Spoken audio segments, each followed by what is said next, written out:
Thank you so much for coming to our first AMA with Koa Life. And I'm excited that I am joined today with Dr. Natalie Marshall from UCSF to talk about breast cancer survivorship. Welcome, Natalie. Yeah, thanks for having me, Amanda. Of course. Before we dive into some questions, I want to encourage all of you who are listening to ask questions in the chat, and we'll get to them right at the end.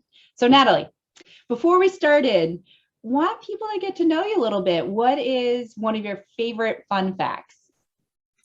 Well, I'm really into old-fashioned music from like the 20s and 30s, and I'm a jazz singer.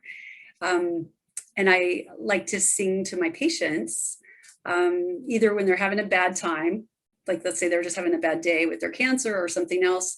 Sometimes in visits, I'll sing to them. And then we also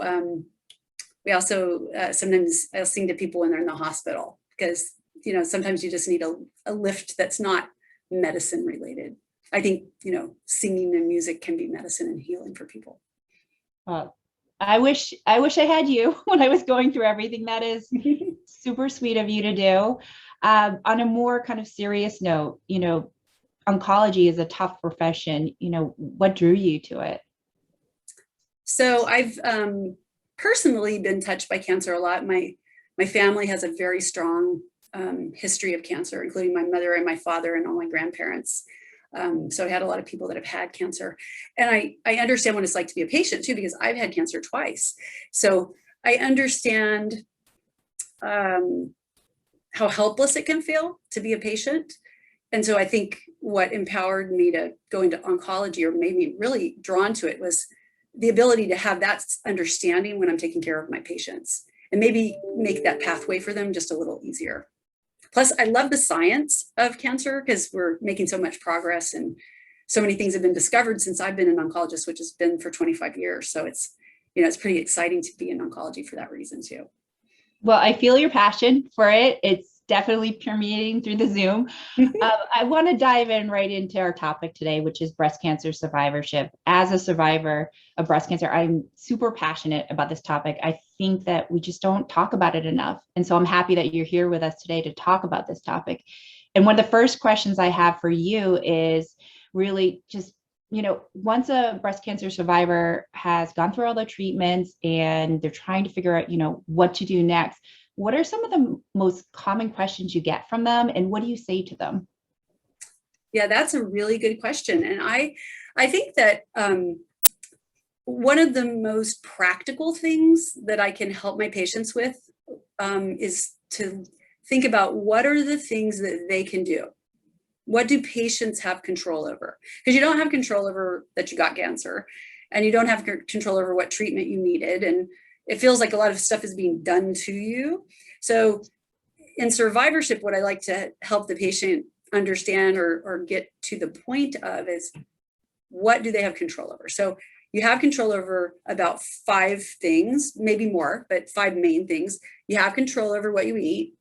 You have control over how much you sleep most of the time. And you can get help for that if you can't sleep. You have control over whether or not you try to reduce your stress. You have control over what supplements you take or don't take. And you have control over whether you move your body, whether you exercise. So I start there with my patients and talk about the importance of all those. They're like the 5 pillars in my mind. And I like to talk about those 5 things and what they can do. Great. Also, I think another common question that breast cancer survivors have is like, how do we prevent it from coming back, right? Like, what are some of the things that I can be doing today so that breast cancer or another type of cancer doesn't come to me? What are some of the things that you think we should be doing today as breast cancer survivors? So I think the first and most important thing is that people should be exercising. And one thing about exercise is that exercise in the preventive setting, if you exercise 3 hours a week of moderate exercise, like brisk walking. And what moderate exercise means is you can talk, but you can't sing. Okay, so if you can sing a song, you're not going fast enough. But if you can talk to your partner or a friend, you're going fast enough. And 3 hours of exercise per week will lower your risk of about 13 kinds of cancer. So in the preventive setting, that helps decrease the risk. And if you exercise that much and you've had prostate cancer, breast cancer, or colon cancer, it reduces your risk of recurrence by up to 40% just by exercising, independent of the rest of your treatments. Wow. So let's talk about breast cancer specifically. Exercise decreases your risk of recurrence of breast cancer, even if you don't lose weight. So did everybody hear that? It's not about what you weigh. That's not about what you look like. It's the fact that you're exercising. It changes your body chemistry and it makes your body more hostile to cancer growth. And some people ask me, well, like, how is that possible? Well, when you exercise, you lower your insulin level in your blood.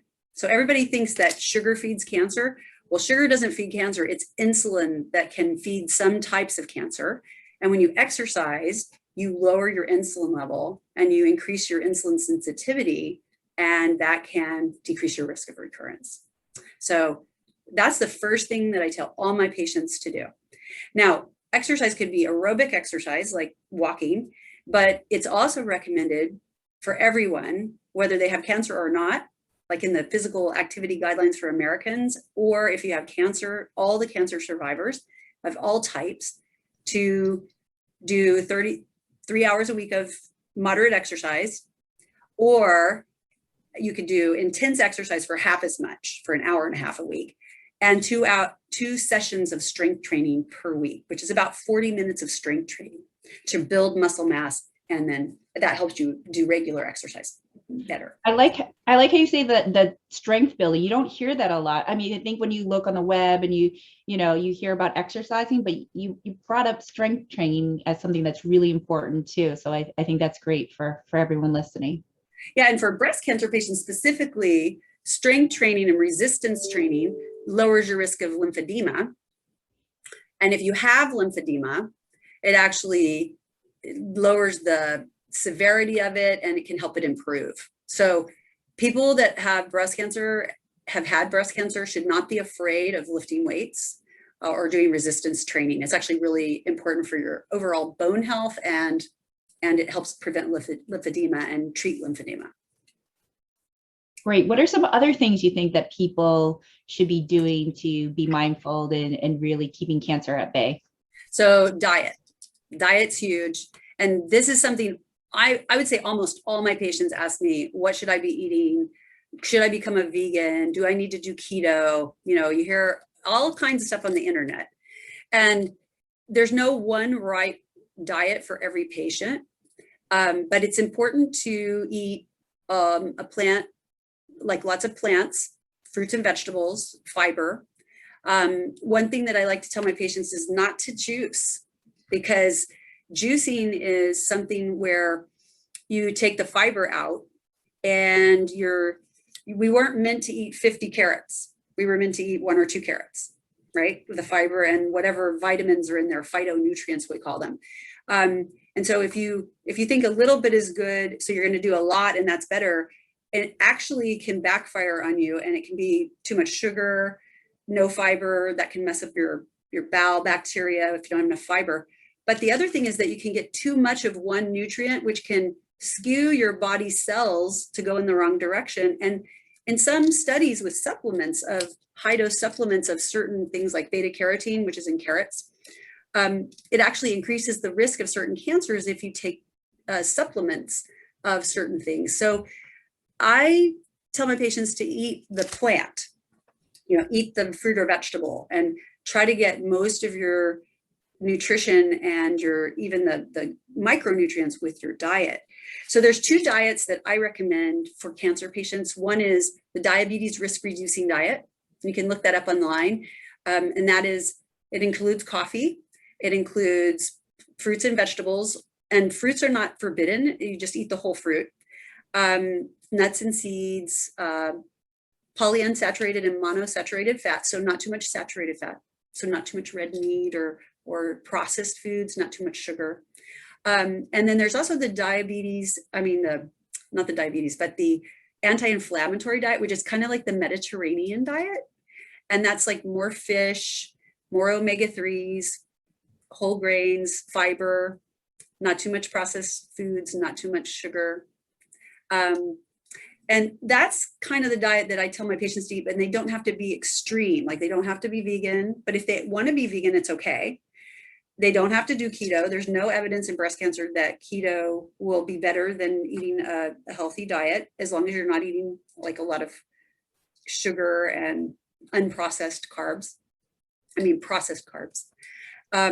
So I tell people not to be too extreme, but to, try to get most of your nutrition that you need through your diet and not buy supplements. Well, I like how I like the non-extreme, and I appreciate that. I'm sure a lot of coffee lovers on listening are going to appreciate that. And I think also too, you're demystifying some of the things, right? Like supplements and juicing. I think, a lot of people have heard like, hey, you got to be healthy and you got to drink your juices and vitamins. And so you really, are shedding some light on some things that you need to be careful about and be mindful about, so that you can keep breast cancer from returning, but also in terms of, even treatments too, that you may be going through and how that could impact. I know you had shared with me, around supplements also, and also cancer treatments, and how to be careful and mindful of that as well. Right. So for supplements, let's talk about that, because my patients often come in with a big list of supplements. And, if you're vitamin D deficient, you should take vitamin D, and you can take calcium in your diet. That's the best way to get calcium. But like, let's say you're dairy intolerant, or maybe you can't get enough calcium in your diet. It's okay to take some calcium supplements if that's the situation. Some people feel that their stomach functions better with probiotics. That's probably a safe supplement, as long as it doesn't interfere with your medicines that you're taking. Turmeric with black pepper is probably a safe supplement, as long as you're not on blood thinners. But you should talk to your doctor about what you are taking, because sometimes those supplements can interfere with your cancer treatment. And there's a lot of supplements that can increase your risk of cancer. And the American Cancer Society does not recommend supplements to prevent cancer or to treat cancer. So unless there's a really good reason to take a supplement that you have specifically for your body, I don't recommend a lot of extra supplements. Okay. And so Natalie, you talked about, exercise, diet for breast cancer prevention. What else? I know there's probably some other things too that you've shared with me that people should be doing right now. Getting enough sleep. So let me just talk about diet. Diet is important because if you eat a good diet, you can lower your insulin level. If you eat the diabetes risk reducing diet, that's a way of lowering your insulin levels, because insulin's a breast cancer growth factor, right? Eating a good diet helps you maintain your weight. Exercising can help you maintain your weight, not to gain weight. Now, sleep is actually really important too, because sleep is also involved in glucoregulation, which is like the sugar in your blood or the insulin in your blood. So if you don't sleep, your sugar goes up. If you don't sleep, your insulin goes up to manage that sugar. If you don't sleep, all these weird hormones get out of balance, and then you can start to get ill. So sleep is really important for cancer patients in general, but in breast cancer patients, it's actually really important to keep all those chemicals in the body, keep them hostile towards cancer and helpful towards the patient. So if you have trouble with your sleep, it's actually really important to seek help with that. And that doesn't mean sleeping pills. That means finding ways to help you learn how to sleep again if you have trouble sleeping.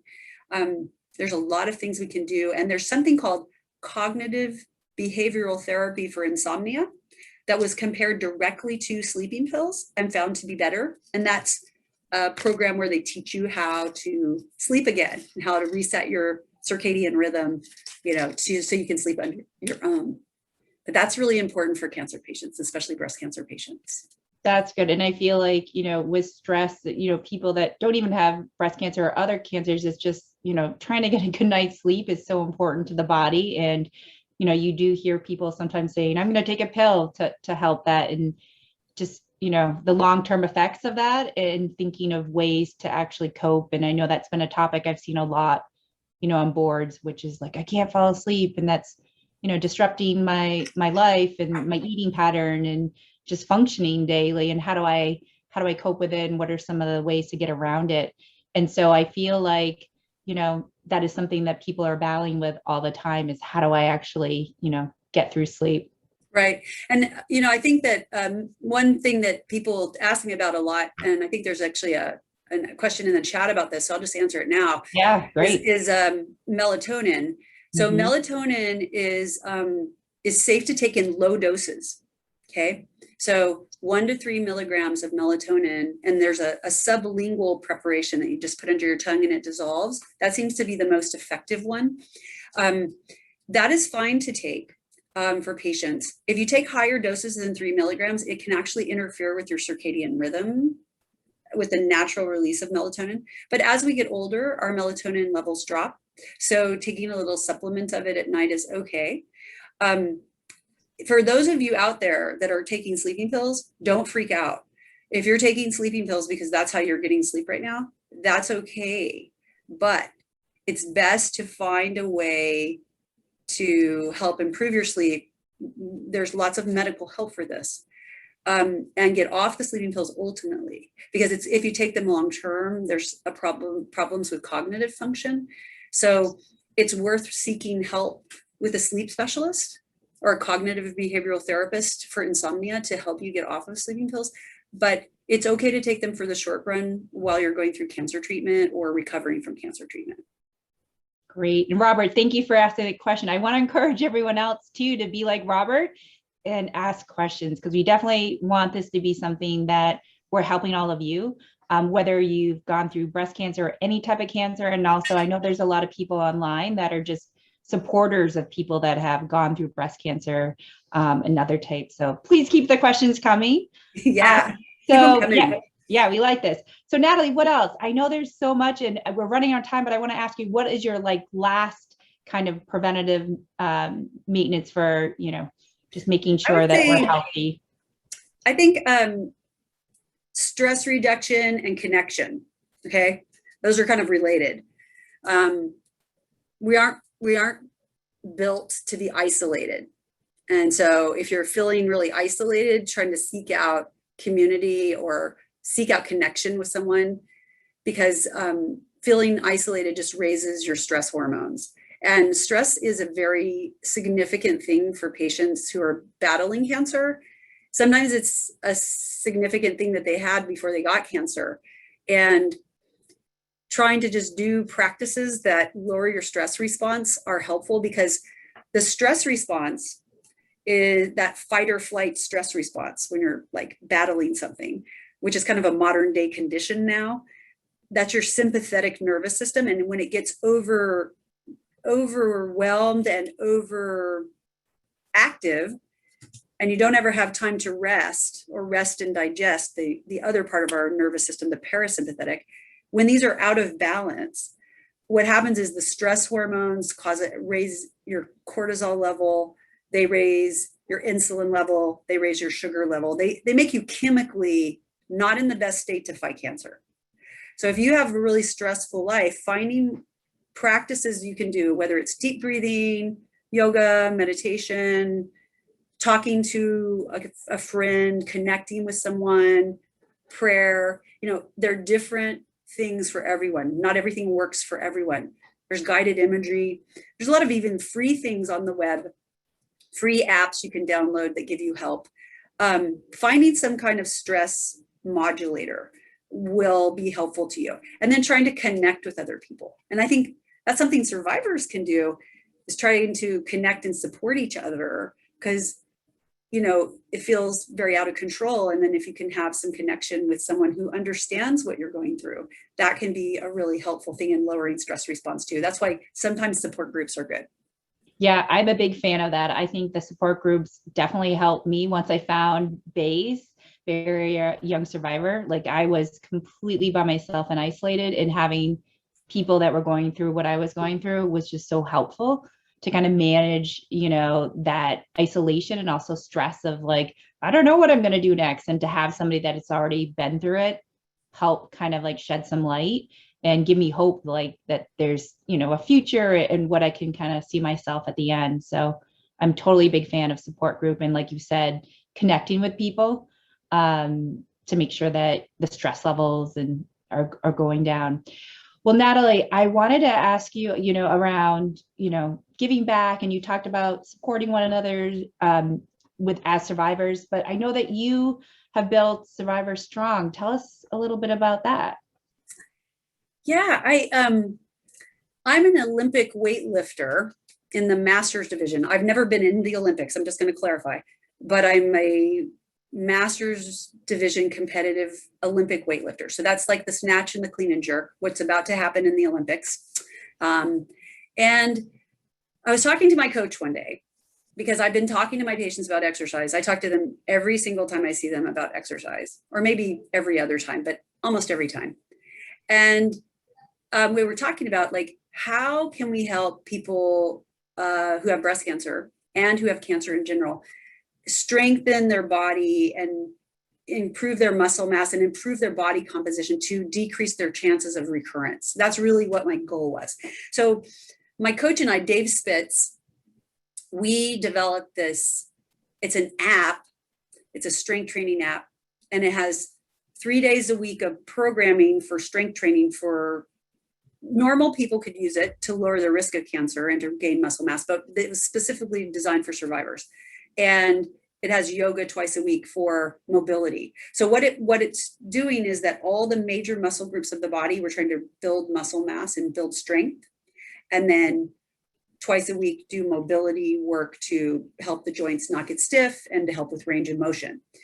And we're studying this app right now in the survivorship setting in different kinds of cancer groups to see whether it's practical to use it. It's available online. People could sign up for it and do it on their own. And it's modeled on a training program that they use for Olympic weightlifting athletes who want to just train using this program on the app, who don't live in California. They can follow it at home and they get interaction with our coaches. So this is like that, but for cancer survivors to increase their health and their muscle mass. And what's important about muscle mass is that if you have good muscle mass, even if you don't lose weight, you change your metabolic fitness and it lowers your chances of recurrence. And that's really the most important part of why we thought we needed to help people do this. Because a lot of people are afraid to lift weights, or they don't know how, or they don't have a gym, or it's too expensive to join a gym. So this was like a cheaper way that they could still get that expertise, but not have to go through all that other stuff. Well, I think it's very timely with pandemic and the gyms being closed before. Now they're reopening a little bit, but that is awesome that you, number one, have two fun facts. You have many fun facts. And also, in terms of just, I think this is great that you've had a chance. I know we're coming up with very quickly at the end. So I wanted to just look to the audience for questions and make sure that we get some questions, Natalie, if you don't mind, answered from you, from all the folks there. So let's see. I see another question from Robert. Robert is on fire. He's saying that, can training be done without a gym? My treatment left me immune compromised. COVID-19 has also locked me down. So what can I be doing if I don't have a gym? Right. So the whole point of Survivor Strong is to actually allow you to do this at home. And you can do, the exercises are scaled, so you could do them with your body weight if you're weakened. And then as you get stronger, you would add weight to the exercises, but you can do it with like dumbbells that you can buy at home, or a kettlebell. Some people use soup cans or water bottles that are equal, sizes for their weight. So for instance, let's say it was a press exercise.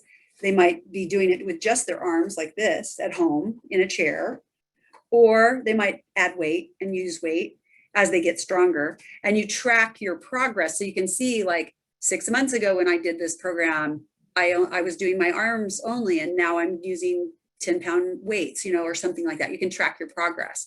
But yeah, the whole thing is that it's designed for cancer survivors to do at home. You could also take it to the gym and do it at the gym if you wanted to, but you wouldn't have to. You could do it at home. And what we can do, Natalie, is when we send an email with the recording for everyone, we can send them a link to your app. So if people want to check it out, since you did mention the whole importance of muscle strength exercise, we can share that with everyone that is here. So great. So we have another question for you, Natalie, which is someone that is supporting a loved one that has had breast cancer. So he is saying that he wants to know your opinion, if there's any research or data available around people who have gone through like a full reconstruction surgery, and what is the impact on the body.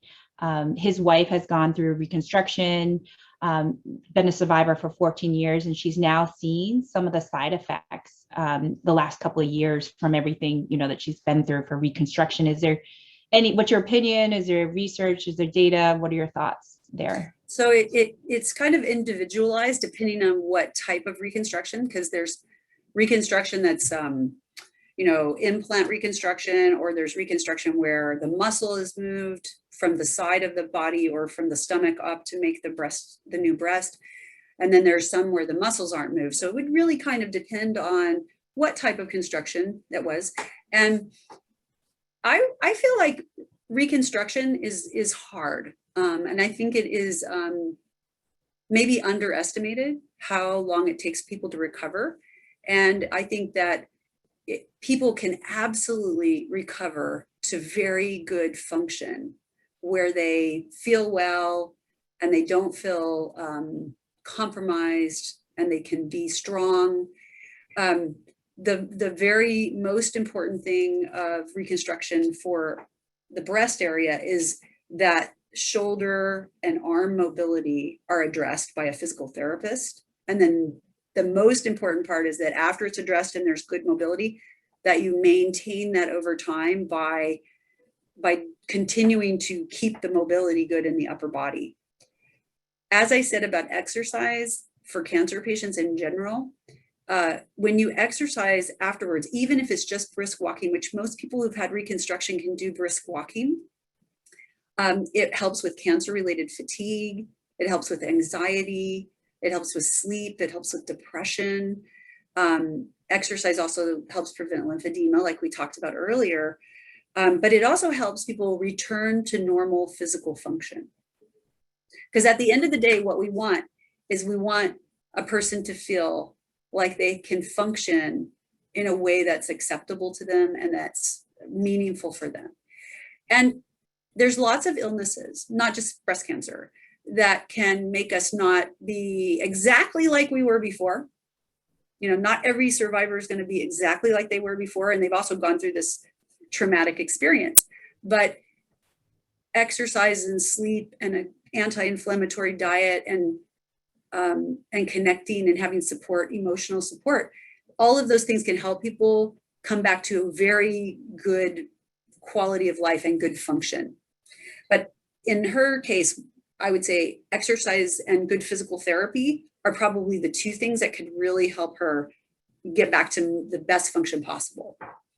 Terrific. So the last question I have for you, Natalie, before we close out, is around how do you be supportive as a loved one?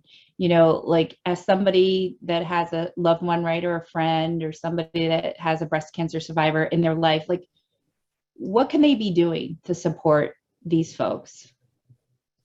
So one thing is to talk to the person who has the cancer about, like, where are they feeling overwhelmed? Like where's their pain point, right? Because I think a lot of patients will feel very overwhelmed because they want to follow the anti-inflammatory diet, but then they're too tired to cook, or they're too tired to shop, or it's overwhelming to try to find new recipes and it's not the way they used to eat, or it's too hard to get out there and exercise on their own. And it might be a patient who was really stoic before and super strong and super high level functioning. So somebody who's not really good at asking for help. I find that to be very true of women, is that they're the ones that you're usually holding down the fort and helping everyone else. So then when they need help, it's hard to ask for help. So as a loved one, the things you can do is help them get out and exercise. You know, to say, I know exercise is really good for you, so let's go for a walk together. Not you should be walking, honey, but let's go for a walk together. What can I do to help you with meal prep? What can I go shopping for you? You want to give me a list and I'll go shopping for you. Like doing things to help them feel supported in their quest to have the best health possible to lower the risk of recurrence. And then being able to just talk about frustration, or talk about sadness, or letting there be a space for that. I think that's a really good thing that a caregiver can do. Perfect. Well, I know we're just at time. This went so fast. Before we conclude and wrap up, I want to encourage folks that are here to become a COA Life champion. COA Life, as folks who don't know, is a nonprofit that is building a website to help not only patients, but also survivors and co-survivors find personalized and trusted resources. So if you want more information, you can visit coa.life. But I want to thank you, Dr. Natalie Marshall, for coming and imparting all this great wisdom about, how to be healthy as a breast cancer survivor, and, how to support one another. And I want to thank all of you that are here with us today. I hope this conversation was helpful, and I thank you so much for your time, and please stay tuned for more AMAs with COA Life.